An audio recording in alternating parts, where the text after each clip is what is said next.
A climber is trapped in a nightmare, dangling just feet away from rescue, yet encased by an impenetrable wall of ice.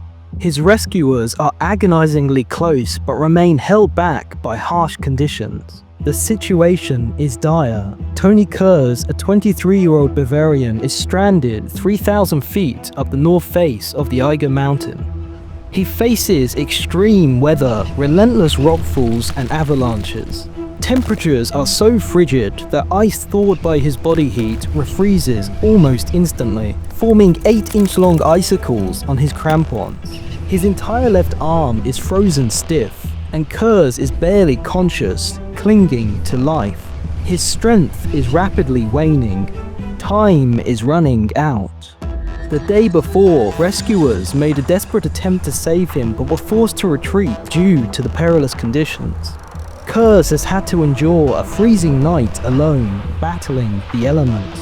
On the rescuers' second attempt, they are faced with an almost insurmountable challenge. Unable to traverse the sheer wall of ice, they can only watch and pray. Guided by their instructions, Kurz ties 2 ropes together in an act of remarkable strength and begins his descent.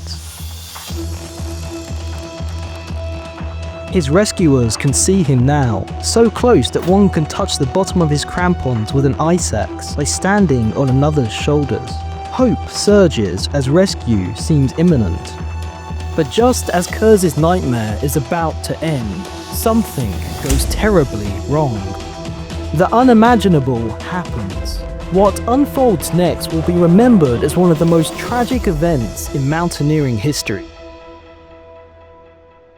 This is the 1936 Eiger Mountain tragedy.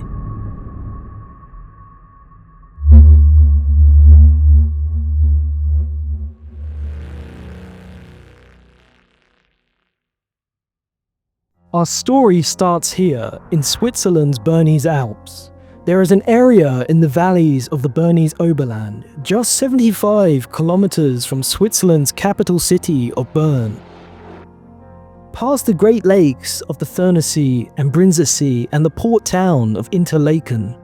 Here lies a small set of villages cresting the valley of the Alps. Grindelwald to the north, Wengen in the centre and Lauterbrunnen to the west.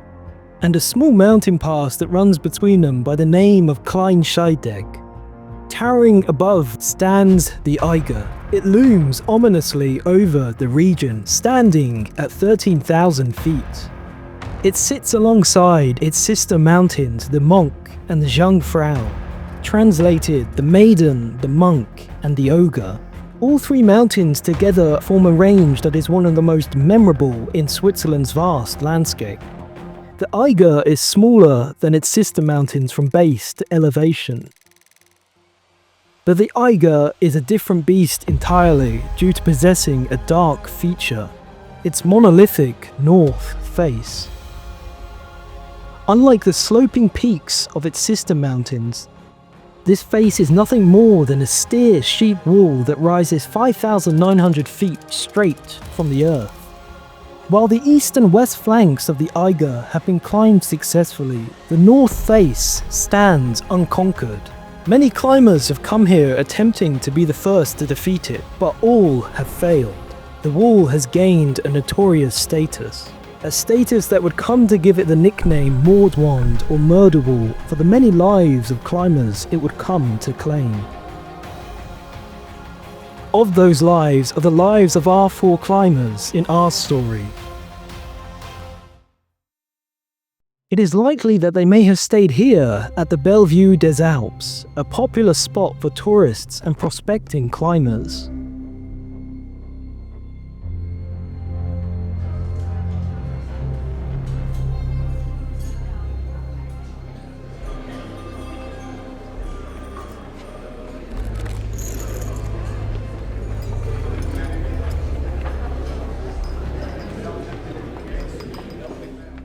One of these climbers is the man you were introduced to at the intro to our story, Tony Kurz. He arrived days before with his childhood friend Andre Hinterteuser, who is also Bavarian. Both men are soldiers in the German Wehrmacht. The pair are formidable climbers, having conquered many of the peaks considered the most challenging for the time. If anyone can beat the Eiger's north face, it would be these two. The other two members of the four are Austrian. Willi Angerer, the oldest of the four climbers at 27, and Eddie Rayner, the younger of the Austrian duo, both members of the Nazi Party's Sturmabteilung or Storm Division. They, among many others, have come here to be the first to conquer the great challenge of the Eiger's North Wall. But none of them is prepared for what is about to face them. The weather is bad for this time of the year. Conditions on the mountain do not seem to be easing up, and all the climbers gathered are about to receive terrible news.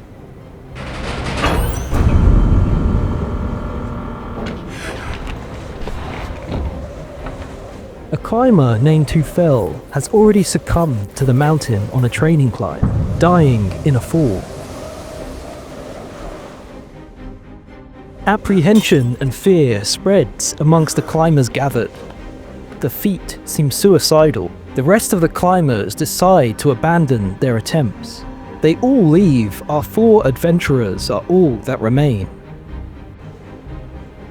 It is unimaginable what must have motivated these final four men to continue on despite the foreboding circumstances. The group sit for one final meal before their trek out with a kindly family in Grindelwald. Over a meal, their circumstances become clear. These are men so poor that this is the finest meal they've had in a while. They are of a generation forgotten and abandoned by society. Climbing the Eiger will bring them status, a chance for their names to be remembered, a chance to be seen. The group takes rest for the night, their final night in the comfort of civilization.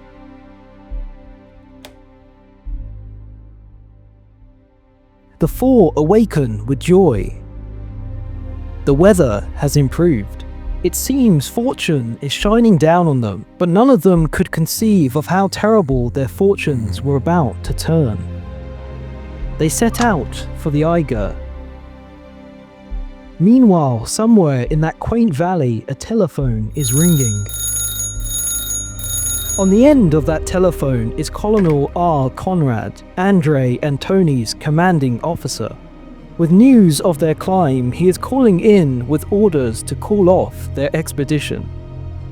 But that call came hours ago.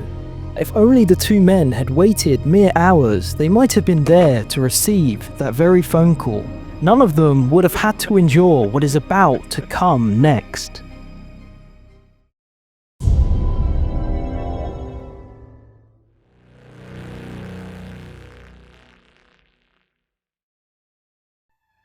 The group recognise that this section of the wall is probably the best for ascent as it lacks the harsh overhangs on the route Teufel took. The path takes the group up through the first notable feature of the north face named the First Pillar. They continue further past another section known as the Shattered Pillar, and up for a point known as the Difficult Crack. It is here we learn of another curious feature that makes the Eiger unique. Buried in the Eiger's surface is a door. It hides an incredible secret.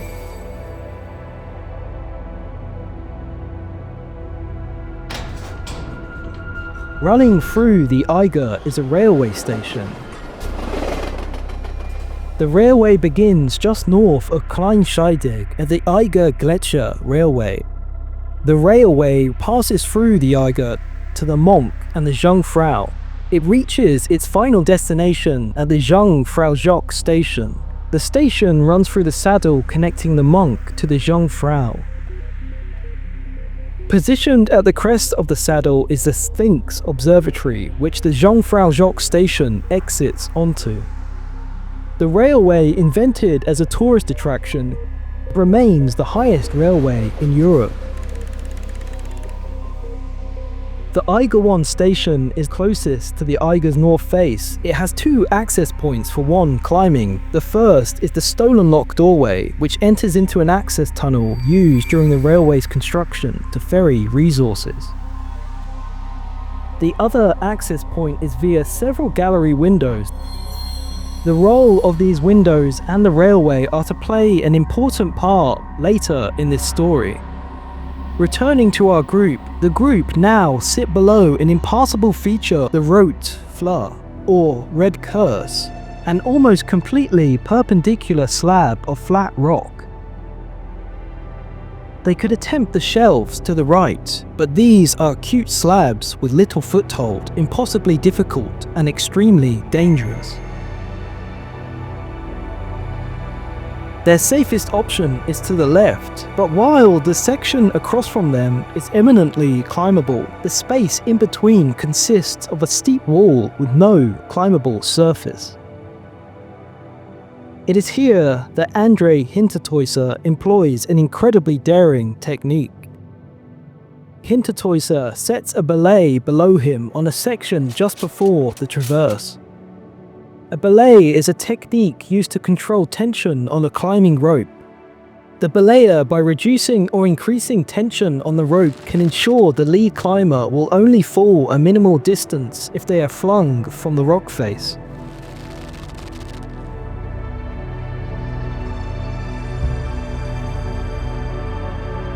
But for the rope traverse to work, Hintertoyser has to create the tension on the rope himself. He maneuvers up the climbable section of the wall, then falls back down on the belay. This creates a taut rope by pulling the climbed length of the rope against the belay. Now Hintertoyser can use the tension held in the rope to ride the wall in a pendulum maneuver. Using momentum, Hintertoyser is able to swing himself over to the other side of the traverse. Hintertoyser then secures a rope to his side, which the rest of the group can now use to safely climb over. This section of the wall is now named the Hintertoyser Traverse in his honor. Though it is an honor that carries a sad bitterness, as it is on this very traverse that Hintertoyser is to make a terrible error, as it will later seal the fate of his fellow climbers. Elsewhere, crowds have begun gathering. All eyes across the valley are now trained on the four climbers. The group continues to make incredible progress. They pass the first ice field and make their way across the ice hose up to the second ice field. But those observers notice something has suddenly changed. Angara appears to have been struck.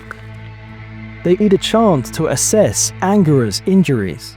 The group decides to bivouac for the night. They are all exhausted from the climb and need a chance to recover. They also need a chance to assess Angara's injuries. They rest for the night.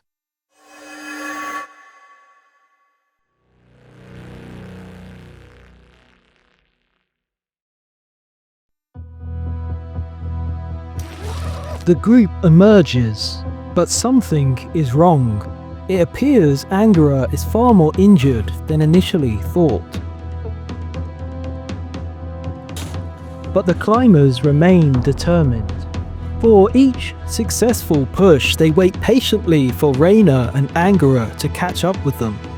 The two Bavarians seem to want to ensure the Austrian pair will reach the summit alongside them, even if it costs their own chances at success. Finally, through much perseverance, the four climbers reach the third ice field.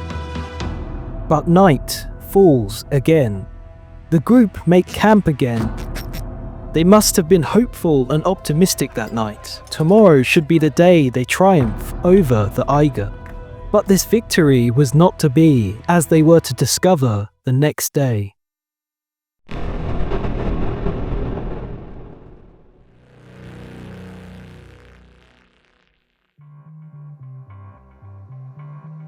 The climbers emerge from their bivouac.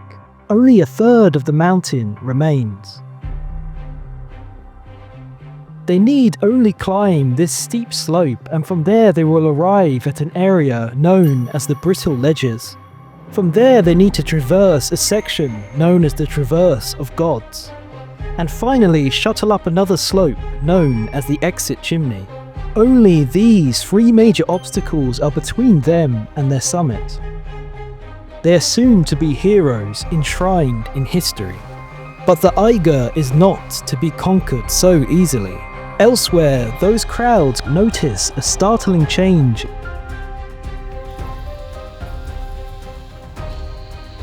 The 4 seem to have abandoned their climb. They are now retreating. Did the group notice something that scared them enough to abandon their ascent? The group seemed to be acting in haste, making their way down the slope of the second ice field and back down through the ice host to the first. This time around, it would take them several hours to arrive again at the first ice field. And by this time, night had fallen again.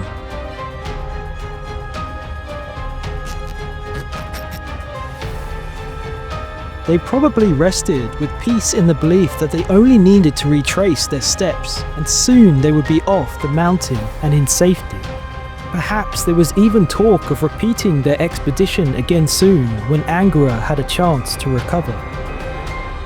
But they are not prepared for the events that are about to take place.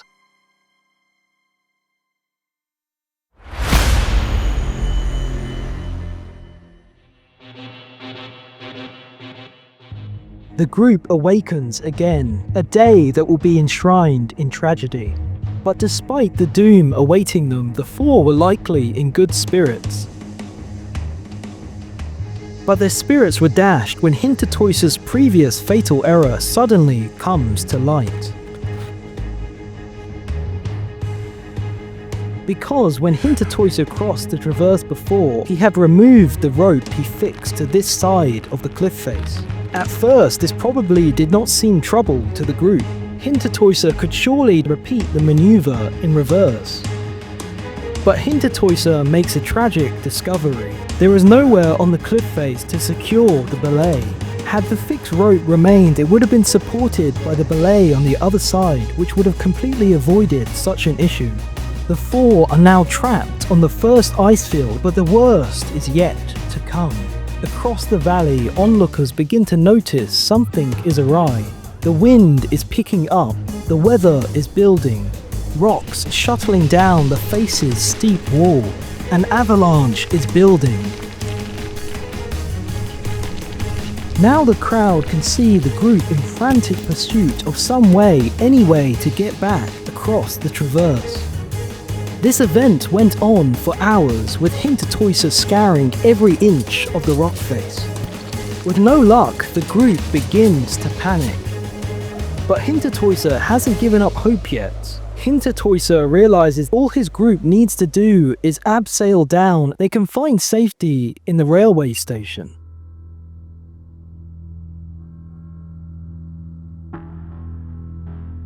The plan is set into action and the group begins moving swiftly.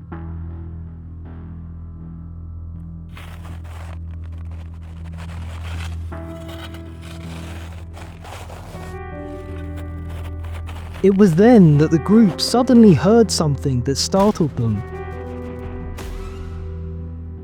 It was the voice of another person calling out to them from somewhere nearby.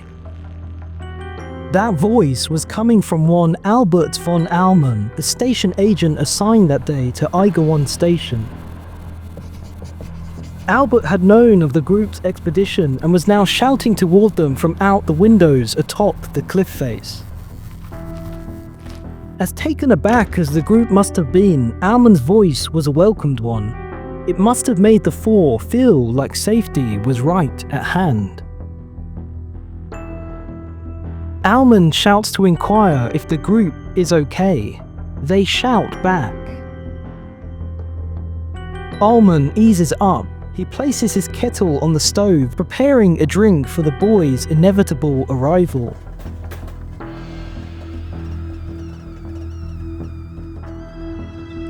But 1 hour passes and the 4 climbers do not arrive. 2 hours go by. Ullman is concerned. They should have made it to him already. But Ullman was unaware of the horror these men had just been subjected to. An avalanche had just struck the mountain. With it, Hintertuyser had been thrown from his abseil and plummeted to his death. The Austrian pair faced far more brutal ends. The injured Willi Angerer, pulled up from the weight of Hintertuyser's fall, became pinned against one of the group's pittons. Trapped against the piton, Angerer was unable to pull away. He froze to death there on the cliff face. His friend Eddie Rayner suffered a similar fate, but instead the rope around him tightened from Hintertuyser's fall. It became so tight he was unable to breathe and asphyxiated to death.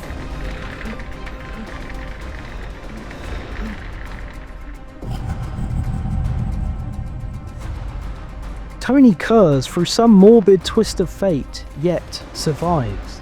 In some ways, it may have been a kindness for him to simply have died swiftly alongside his fellow climbers, rather than to be left trapped to suffer as he is about to. Ullman, concerned for the group, shouts out the gallery windows, but now only one voice answers back. Tony Kurz. Tony is screaming desperately for help, his calls terrifying, piercing the cold air.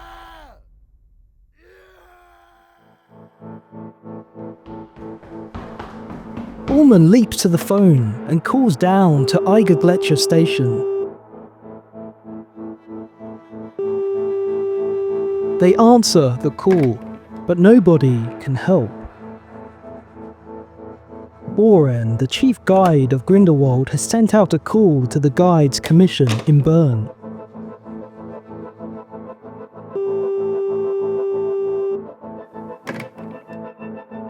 Boren has called off his guides. Boren decides that no more men will die on the cliff that day, but 3 brave guides decide to step forward. Hans Schluniger, Christian Ruby and Adolf Ruby. All 3 men volunteer to rescue Kurz. They ride the train up through the Eiger, stopping at the Eigerwand station. The 3 men exit onto the cliff face through the gallery windows. Through much struggle, they are able to make their way toward Tony Kurz's position. The 3 rescuers are now just 300 feet below Kurz. And now, with night on the way, they must retreat and seek shelter themselves. It must have been such a tormenting prospect for the rescuers to be so helpless and unable to do anything for the young Bavarian. They retreat, bidding Kurz to hold on for one more night.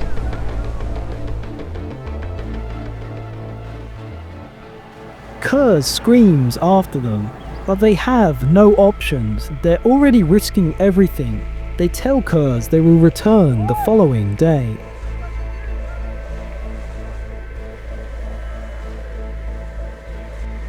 Kurz shouts frantically after them. His screams echo out into the night. The screams of a man desperately clinging onto life against all odds. It is unimaginable to consider what Kurz would have gone through that night. He was hit by a constant onslaught of cold air, falling rocks and gusts of wind that would have unforgivingly crashed against his weakened body the entire night. Holding on for life with no certainty his rescuers would even come back for him. To make things worse, Kurz has lost the mitten from his left hand, and now his left hand is frozen stiff, and the frost is quickly spreading. Next, it takes his arm, and it is swiftly spreading across the rest of his body. The strength Kurz would have had to muster to last the night against such an ordeal is unconscionable.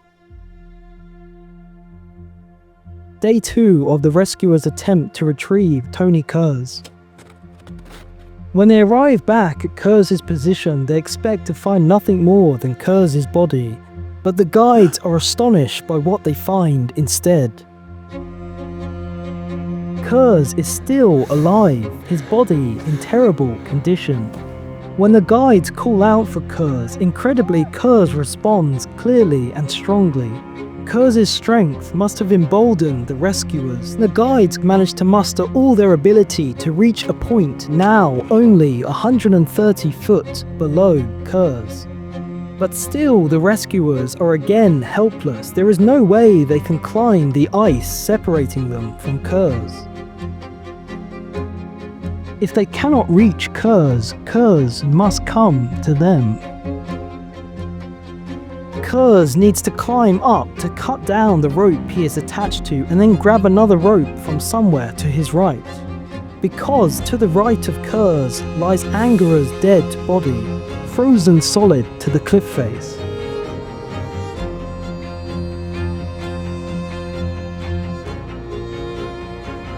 Kurz by this point has little strength left in his body, and his left arm is now completely immobile. But miraculously, Kurz, using only one arm, he climbs and attaches the rope above him.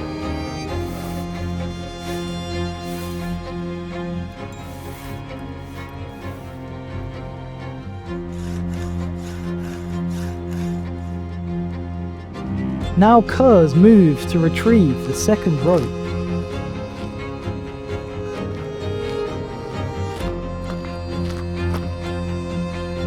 He cuts away the rope attached to his friend's frozen body.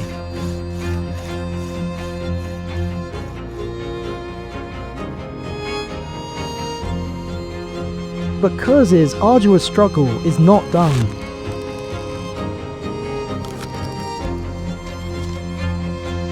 Despite now possessing two ropes, the ropes together are still not long enough.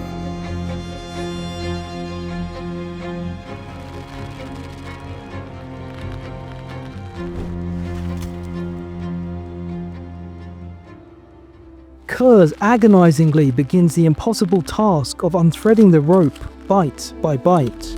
It takes Kurz over 5 hours long to separate the rope.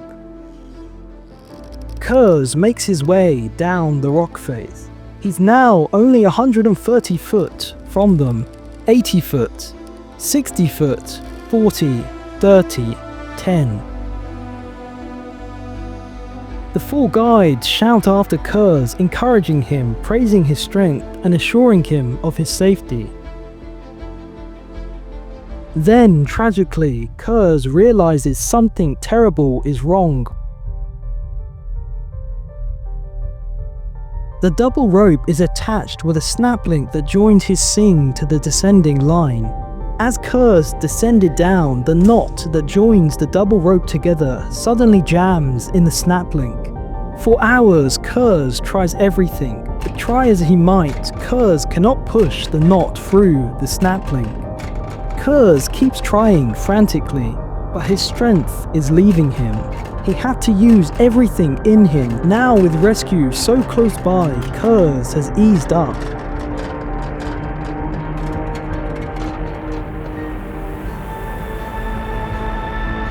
Kurz utters one harrowing last line.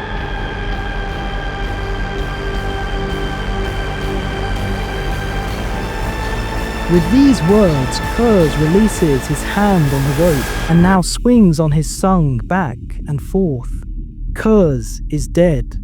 Nothing will ever come close to how tragic those final moments must have been for his rescuers.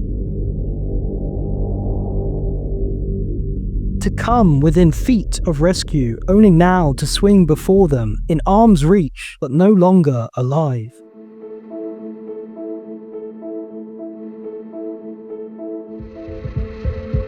It is also tragic to consider that what will be remembered of Kurz is these final words, his surrender to death. But Kurz did not give in to death. He outlasted it with every ounce of life left in his body. But even life has limits. It is a reminder to all of us, even when we suffer so much, we can still endure one more day. There is a line hidden in a small page in a guidebook found on Kurz's body.